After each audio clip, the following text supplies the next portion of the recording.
प्रस्तुत वीडियो में हम जानेंगे कि शिक्षक अपने इस सर्विस बुक में किसी भी प्रकार की त्रुटि को संशोधन हेतु आवेदन कैसे करना है। कृपया संपूर्ण वीडियो देखकर आवेदन करें। ई सर्विस बुक करेक्शन मॉड्यूल लागू किया गया है, जिसमें एम्प्लॉय स्वयं अपनी रिक्वेस्ट को रेज कर सकेंगे, जो भी उनका जो है त्रुटिपूर्ण विवरण है उसके संबंध में, और फिर एक प्रॉपर चैनल से होते हुए आएगा और अपडेट हो जाएगा। अब कहीं जो है 2 महीने 4 महीने और साल भर रखा नहीं रहेगा, अथवा जो है पिक एंड चूज का ऑप्शन नहीं रहेगा कि कोई जो है किसी के साथ भेदभाव करे। ये पेज है होम पेज, मानव संपदा पे लॉगिन करने के बाद ऐसा पेज दिखेगा। ये आप देख रहे हैं ऊपर के ही टैब्स में, जहां जनरल और लीव मॉड्यूल था उसी में सर्विस बुक से पहले एक टैब एडिशनल जोड़ा गया है, ई सर्विस बुक करेक्शन। उस टैब पे क्लिक करेंगे तो 3 तरीके के ऑप्शन आपको दिखेंगे। एक तो रजिस्टर ई सर्विस बुक करेक्शन, आप अपनी जो है क्यू जनरेट कर सकेंगे, अपनी जो है आवेदन प्रस्तुत कर सकेंगे। दूसरे क्यू से जो है आप स्टेटस देख सकेंगे उसका।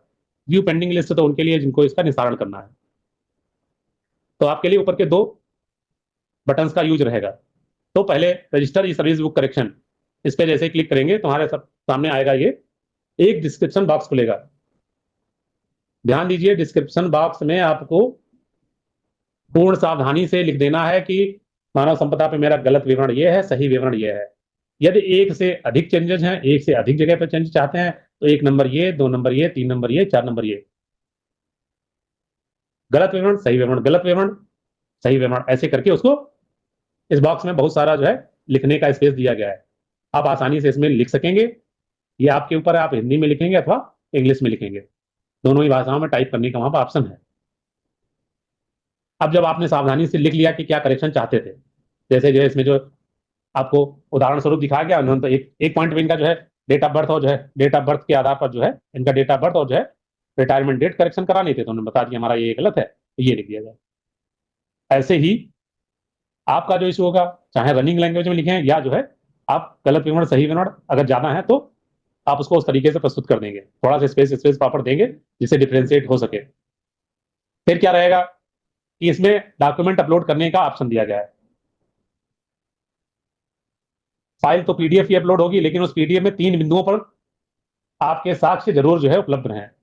पहला तो जो ई सर्विस बुक आपने मानव संपदा पोर्टल से डाउनलोड की हुई है, उसमें जहां पर त्रुटि आपको दिखी है उस पर मार्क किया हो, उसका स्क्रीनशॉट हो। एक तो ये पेज हो गया पीडीएफ का। दूसरा, अभी आपको हम दिखाएंगे, इस प्रकार से पीडीएफ ग्रुपों में शेयर की जा रही, 2-3 दिन में आप तक पहुंच ही जाएगी। आप सेवा पुस्तिका के किस सेक्शन में परिवर्तन चाहते हैं, सेक्शन में आप जो चेंज चाहते हैं वो आप ये सारे सेक्शंस की डिटेल यहाँ पर दे दी गई है। आप रिलीवेंट सेक्शन को जो है चूज करेंगे, उसका प्रिंट ले लेंगे, उसमें अपनी डिटेल भर देंगे। इसमें भी सेम कॉलम है, आपको बताया गया क्या पॉइंट है करेक्शन का, मानव संपदा पे क्या गलत लिखा है और क्या सही लिखा जाना है।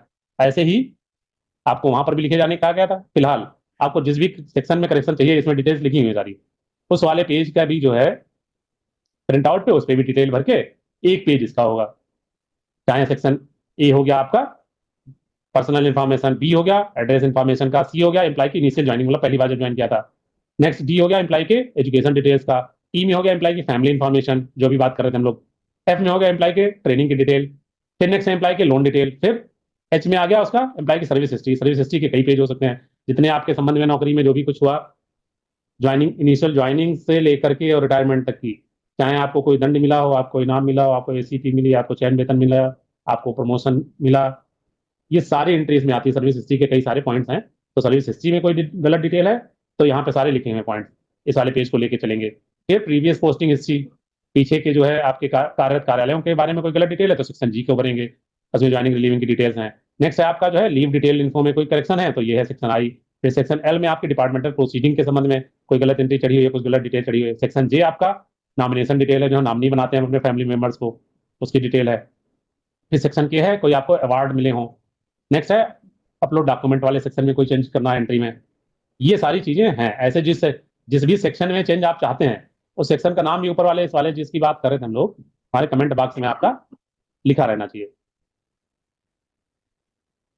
यहाँ पर ये सेक्शन इसमें चेंज चाहते हैं, या जो सेक्शन ए में गलत विवरण है, सही विवरण है, सेक्शन बी गलत विवरण है, सही विवरण है, ऐसे करते आप करेंगे। तो अभी हम बात कर रहे थे कौन 3 तरीके के डॉक्यूमेंट्स अपलोड करेंगे। एक तो सर्विस बुक का वो हिस्सा मार्क किया हुआ, ई सर्विस बुक का मानव संपदा डाउनलोड की हुई जहां पर गलत डिटेल लिखी हुई है। फिर आप ये फॉर्मेट जिस सेक्शन के संबंध में चेंज चाहते हैं वो भरा हुआ साफ सुथरा। नेक्स्ट जो है इसके सपोर्टिव डॉक्यूमेंट, जो आप कह रहे हैं हमारी जन्म तिथि गलत है तो हाई स्कूल का प्रमाण पत्र लगाइए।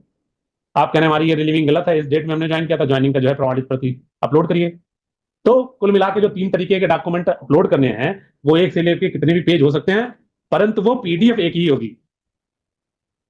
वो पीडीएफ एक ही होगी, एक ही पीडीएफ अपलोड करने का ऑप्शन है। तो तीनों तरीके के डॉक्यूमेंट, तीनों तरीके के पन्नों को, पृष्ठों को आप जो है पेजेस को मर्ज करके पीडीएफ एक ही बनाएंगे, उसको अपलोड कर देंगे, यहाँ से अपलोड करके सबमिट कर देंगे। इसके साथ में ये भी बताएंगे कि इसकी जो एक्सेल सीट भी भेजेंगे आपको। अच्छा होगा एक्सेल सीट में टाइप करके जो लोग कर सकते हैं उसका पीडीएफ बनाएंगे तो और अच्छा रहेगा। ठीक है, साफ सुथरा दिखेगा, कोई पढ़ने में कोई समस्या नहीं होगी, उतनी अच्छा करेक्शन भी होगा। हालांकि जो है जब ये क्यू बीओ ऑफिस से फॉरवर्ड की जाएगी आगे के लिए, तो उन्हें निर्देश दिया गया है कि यहाँ पर जो उनके पास अपलोड डॉक्यूमेंट का ऑप्शन होगा, तो आपका तो अपलोड किया डॉक्यूमेंट रहेगा ही।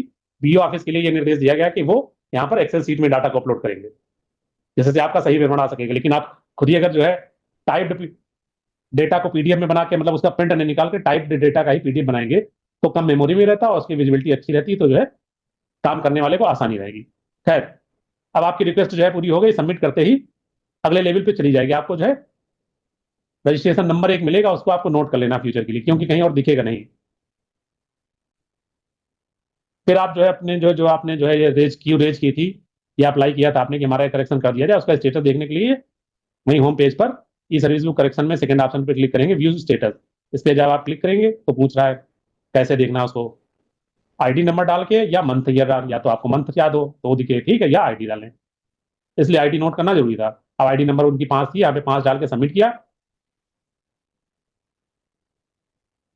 आईडी नंबर 5 डाल के सबमिट किया, नेक्स्ट करते ही ये अभी जो उन्होंने जो है ई सर्विस बुक करेक्शन का जो उन्होंने डाला था, इसके पास पेंडिंग है, अभी यही पेंडिंग है फर्स्ट लेवल पे और दिखा भी रहा है पेंडिंग।